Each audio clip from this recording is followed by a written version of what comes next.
Well, I seem to have missed the birthday upload, thanks to some work. I'll try not to let it happen again. It's totally gonna happen again. So, going back to these movies for the umpteenth time, and looking back at them with a little bit more criticism, I've had a new appreciation for a lot of these movies, in almost solely a positive manner. Almost. Today's feature, for me, really falls flat. While there are some historical things that definitely happen in the movie that we need to discuss, the human plot just does not do it for me. Will the monsters suffer the same fate? Let's find out and jump into...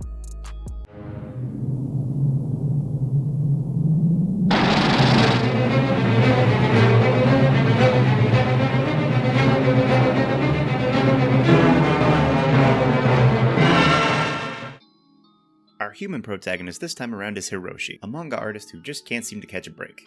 His sister, Tomoko, urges him to look into a place called Children's Land, as they're looking for a monster artist. Hiroshi meets two fellows that flunked out of How to Make Yourself Not Look Like a Bad Guy class, who run the Children's Land. Like, the only thing missing is literally a twirling of the mustache, and it would be the complete package. Their goal is world peace, through some form or another. I think it's child manipulation. But we all know that's crap, because they wouldn't be all about peace if they were chasing innocent women out of their corporate offices! Dun dun dun! I also like that the bad guys go out of their way to spell it out for our protagonist. These tapes are important, we must find them! Worst villains ever. Well, it turns out there is indeed something fishy going on, involving the Godzilla tower at the centerpiece of the Children's Land, the runaway lady, and this tape. And this other guy. The runaway lady and the hippie dude introduce themselves and explain that they are looking for her brother. For this guy, he's in it just for the food, it seems. Because, fat jokes. Well, naturally, you get a tape, you're gonna want to hear what's on it. And the message they find is shocking indeed. A monstrous attitude, a giant of a rompa. He's the greatest roaring stomper of Japan. Or any land. He's a killer, baby. He's Godzilla, baby. After that gets them nowhere, the three decide it would be best to go off and do an investigative montage. They find out that the people that run Children's Land are actually both dead. And no, this plotline doesn't really go anywhere. Coming over to make a noise complaint, Anguirus shows up for a bit, and then proceeds to just go back to Monster Island. He brings Godzilla along because, titular character and all. After that non sequitur, Hiroshi goes off to find Machiko's brother. After a brief, tug of war, he finds him. But just as they go to break him out, the bad guys stop them. But not before letting Hiroshi go, with a pack of smokes. They're awfully considerate. I genuinely hope this sentence is sometimes said about me behind my back. Just to prove that smoking kills, our heroes get ambushed thanks to the cigarettes. And it looks like it's curtains for our heroes, and then, holy shit, Tomoko shows up to the freaking rescue. Seriously, why are we following her around? So she sends the bad guys a packin'. And thanks to their newfound fear of Tomoko, not really, but come on, you gotta admit this timing is a little suspicious. The aliens begin their master plan. They release King Ghidorah and Gigan onto Tokyo. We're treated to some stock footage with a day for night filter, intercut with some new footage, and what is some frankly beautiful shots of Gigan. But oh yeah, isn't this a Godzilla movie? Shouldn't there be oh, there he is. Ready to rumble, they have a quick tussle. It's admittedly kind of hard to see said scuffle because there's some really strange shots of basically just Gigan's ass for a while. But their plan is to lure Godzilla and Anguirus over to the Godzilla tower. So off they go. Our human heroes break into the tower, asking why the bad guys are doing this. And they reveal their true forms. They're alien cockroaches. Well, points for being unique, I guess. These Rochi boys come from the Space Hunter Nebula, and as it turns out, we share a very similar history with their polluted planet, so they're taking over ours before we can destroy it in the same way. Not long after this exposition, our heroes escape and look to the military to help destroy the tower. Godzilla and Ghidorah do get out for a little bit, but Anguirus is having trouble getting past the chicken made out of razors. When they switch it up, Godzilla receives his first big ol' blood spurt. Like, ow. Using his wings, Ghidorah pushes Godzilla towards the tower, which has a giant laser which is able to actually put him down multiple times by shooting him in the eye.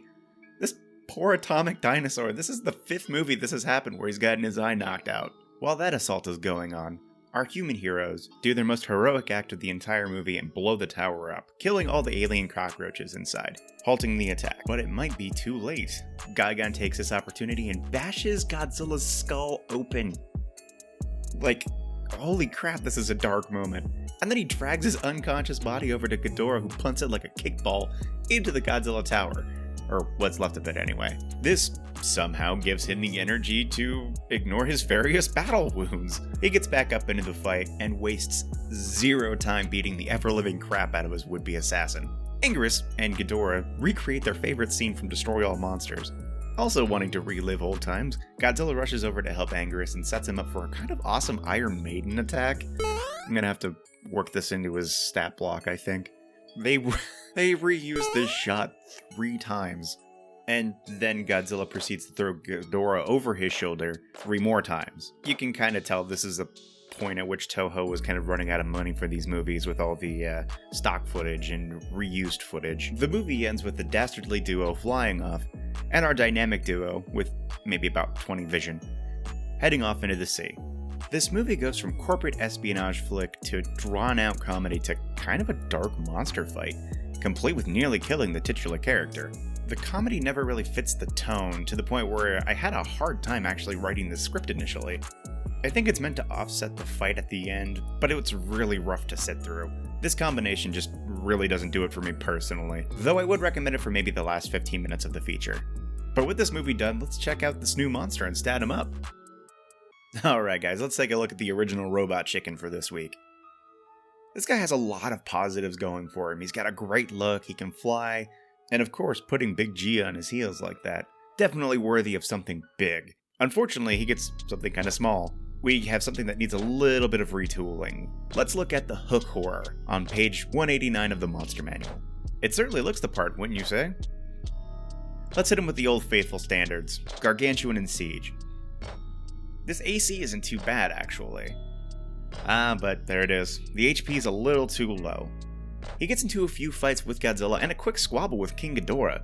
So, yeah, let's boost it. Let's head over to the Angry in Mordenkainen's Tome of Foes, page 231.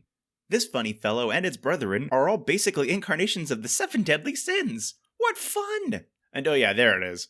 That's some HP we're talking about.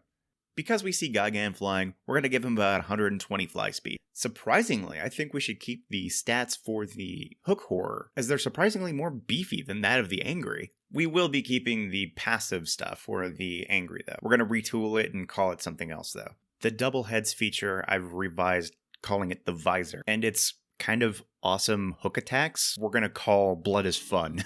Both creatures do have a hook attack, which they can multi-attack with, but in this instance, the Angry has a better attack than the hook horror, so we're going to use that. Lastly, we need to make a totally custom attack for his hard-to-ignore torso extremity. I count about 9 barbs on his belly, so let's go ahead and scale that to about 9d6 plus 3 piercing damage. And since he's not always using it, I'm going to be adding a recharge to it. But he does seem to be able to use it while he's flying, so perhaps we add a special condition to this. While passing a landlocked creature, the target must make a DC 20 saving throw, or take damage regardless of whether or not the buzzsaw is recharged. And with that, I think we're done. In a high fantasy setting, I like to think that Gigan is the result of a chicken basically being messed with by a wizard, a sorcerer, and an artificer stuck in a perpetual dick measuring competition. I bet the chicken wants to fly, says the wizard. Well, I bet the chicken wants to be large, says the sorcerer.